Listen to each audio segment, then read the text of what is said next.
Well, I suppose one place had to figure this stuff out. The Last of Us, episode 6. Uh this was good. I like this better than the last episode. Not that, again, to reiterate, I didn't severely dislike episode 5, but I was nervous because of the template it seemed to be setting of let's just set up a situation where we can just create maximum misery for the characters and the audience. And in addition to some weird, exceptionally video gamey feeling moments towards the end that took me out of it in a way that nothing that the show had done prior to that ever did. But this finds that balance again that I like. And also to remind people, I assume at this point, if you're watching this, you've been watching my reviews the whole time. But you know what? On the off chance, I haven't played the games. I have played bits and pieces, and I know some of the major plot points. So, like, the story overall, it's probably limited in its ability to surprise me with some of its major beats, but I don't know a lot of the ins and outs, specifics, individual scenes, etc. I don't really know that stuff. So I liked this for a number of reasons. Even though this maintains that melancholy tone, that sense of things are going to end badly, what was nice about it was it really felt like, in a lot of ways, it was setting up for Joel and or Ellie to get, in some way, maybe even well-meaningfully, betrayed by either Tommy or Maria. And that doesn't happen. They move on. They're not going to stay there.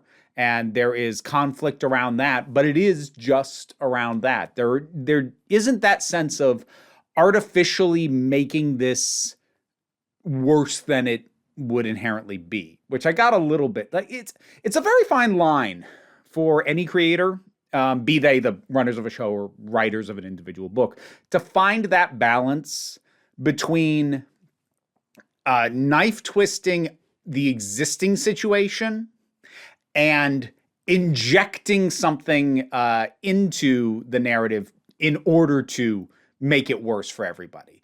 And it's really difficult to, like, nail down where the line is and what the difference is between something where just the situation feels like it organically got worse, or just the author threw something at the characters' heads just to make it worse. It is largely instinctual, and it's kind of a gut feeling. But in this case, I felt like this landed on the correct side of that, at least for me and for my tastes. I love the couple in the opening. I love everything about them.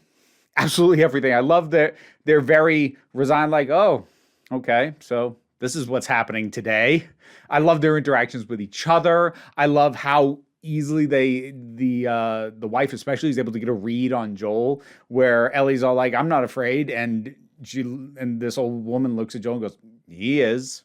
And it's a great scene. Like, there's no reason to have those characters return. There's no reason to extend the scene longer than it was. But boy, did I like it.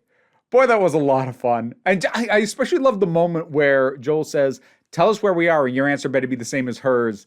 And the guy looks at his wife and goes like, did you tell them the truth? Yes. Are you telling me the truth? It's like just this zero BS relationship. Oh, it's great. Fantastic. Loved it. And then we finally get Tommy back into the picture. And given sort of what we saw of Tommy before and what we've been told about Tommy, and the show in many ways prepping us for the worst, prepping us for him being already dead, being in some sort of life-threatening situation, having gone whole hog into an extremist situation where maybe he's done really awful things, even more so than we already know is the kind of thing most people have to do to survive in this time, and none of those is the case. He lost contact with Joel because he has to stay off the radio to protect this community. And we see a community very much worth protecting. And I understand Joel's anger and frustration around that. This sort of notion that he has, like, but I'm your brother. Like, dude, I get it, but look at what you're asking him to put in danger. That's too much. That's too much to ask. And Joel does eventually come around on that. I kept waiting, like, for the penny to drop, for the asterisks to come up. Like, what's the catch? What is the catch of this place seeming to be about the best that humanity can manage right now? What's the thing that makes it terrible? Because, like, if you're primed on most zombie-related media, or if you want to use The Walking Dead in particular, like, what's the pattern? Characters get into a situation where it seems like, oh, maybe it'll be okay, but then it either immediately falls apart, or there's something inherent to the situation that you're like, oh, the good stuff in the situation they're in is propped up on something horrible. It's a relief and oddly satisfying to have that not be the case, given that it seems like that's always the case in these kinds of situations, in this kind of story. So what I especially loved about that is because part of the benefit of not undercutting the idyllic nature, like honestly idyllic nature of this town, is that they have to leave anyway. This is a good place. There could be a place for them there. They could be safe. They could be happy. But they're going to leave anyway. And like, not without reason, with the hope of doing something greater, better. And also Joel, it comes back up, fulfilling Tess's dying wish. But it makes the knife twist feel that organic way. Instead of like revealing a seedy underbelly to this town that would have felt like an artificial knife twist. Instead, it's the very natural knife twist of this place is great and we can't stay. That's good. That's real good. And the relationship between Joel and Ellie continues to work really, really well. And this is the episode that confronts the fact, Ellie finds out and confronts Joel very directly with the fact that his daughter's dead. And as he bonds with her, whether he means to or not, he's going to start seeing and treating Ellie something like a surrogate daughter, just because that's his point of reference for how to relate to someone her age that he cares about. So as he cares about her, that's going to be how it feels. And as he cares about her, the idea of failing to protect her is manifesting as physical symptoms. It all tracks, it all makes sense. And I especially like that he doesn't just change his mind and go, I'm going to take you down. He says, I'm going to give you a choice. Now, granted, from his perspective, that was leaving the possibility open that maybe she'd still say, I'll just go with Tommy. But that was the right thing to do, because she's not your daughter. You don't get to tell her what to do. You do what you can to keep her safe. You can tell her what to do in an immediate, dangerous situation. I'll give you that. But how to live her life, the major life choices, you don't get to do that, dude. You don't get to say, you're going to go with my brother. And if you had come back and said, never mind, you're going with me, that wouldn't have really been okay either. But saying to her, you pick what you want, yeah, that's what he should have done. And he did it. So then we get the stuff at the university, which decent tension in that. You're waiting for something to go wrong. And again, in a way that feels organic, because this place is empty and you're like, there's going to be something bad here. Like, it feels like there should be something bad here. So again, it didn't feel like artificial adding in when I'm just going to call them bandits because I don't know what they are. Otherwise, show up and Joel gets stabbed. Now, as I said, I haven't played the games, but I know some of the eventual plot points where things go later on at the end of the first game and into the second one.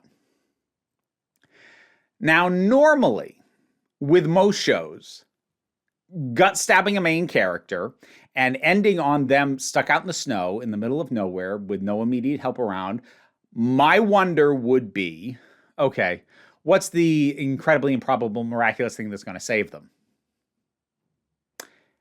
And I don't have that feeling here. And the thing is, like, I know this is not how and when Joel dies. And also that there are things that are supposed to happen later that I'm not sure how you tell this story without having them happen, and they involve Joel very specifically. But at the same time, knowing from people who have played the games, knowing enough about how things have been tweaked, rearranged, sometimes in notable ways, sometimes in subtle ways, while I'm not going to say that I honestly think they're going to kill Joel here, I am going to say I don't have that level of comfort, oh, he'll definitely be all right, that I would normally have. So even in something where I know enough about the source material to know they would have to massively rework almost everything for this to be the point when he dies, so they're probably not doing that, I still don't have that sense of, oh, he's fine. Which says a lot about the mood and the tone and the atmosphere that this show is able to build and maintain. And in addition to that, I mean, I did watch the next time on The Last of Us thing, which sets it up as a flashback episode for Ellie. So we're leaving Joel dying in the snow, and we are going to make you wait on that. Here's the thing. I don't know how people will respond to that, because I know in other situations people have disliked that kind of thing. The situation that's leaping to mind is Stranger Things Season 2, which reaches like a situation where our characters are in massive danger, and then it cuts basically to a meanwhile elsewhere episode immediately after, which I actually was totally fine with for a number of reasons, but by and large, viewers really didn't like that. So because I don't check audience or critic reactions before I shoot my own thoughts, I don't know. I suspect the response to this was going to be a bit more positive than that was, but at the same time, it is funny for me that like I'm here for this, because by and large, honestly, I don't really like cliffhangers. Like I don't generally, but a way to make them work is to make me wait on the resolution. Not too long. You can overdo that, but to leave things in a situation where it's like, I don't know how they're going to get out of this, and you're going to make me an extra week. Given someone who's not particularly susceptible to cliffhangers, that's a good way to put me on pins and needles just by making me wait.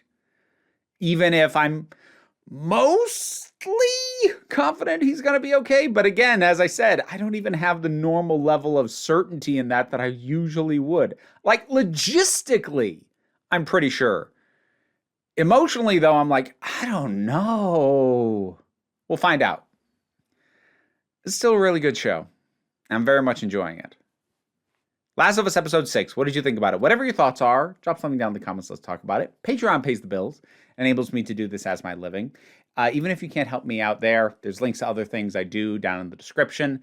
But don't worry too much about it. The like, shares, and subscribes, those help me out as well. But, you know, we take a relaxed attitude around here, so you can just come on back next time you need a break. And now my thanks to my highest supporters on Patreon. Robin Moore, Zubin Lafula, Tarak, The Thing That Goes Doink in the Anime, Oliver B., Melinda Walters, Emu Delkey, Leotha Boyd, Becky Sparks, Fernabulax, The Poodle, Tracy Scrabbit, Angry Casperl, Tim Price, Adam R.D.L. Taylor, Shayla Gourlay, and Rosalind Bennett. Thanks for your support. And if you want to get your name in the credits, check out the rewards on the Patreon.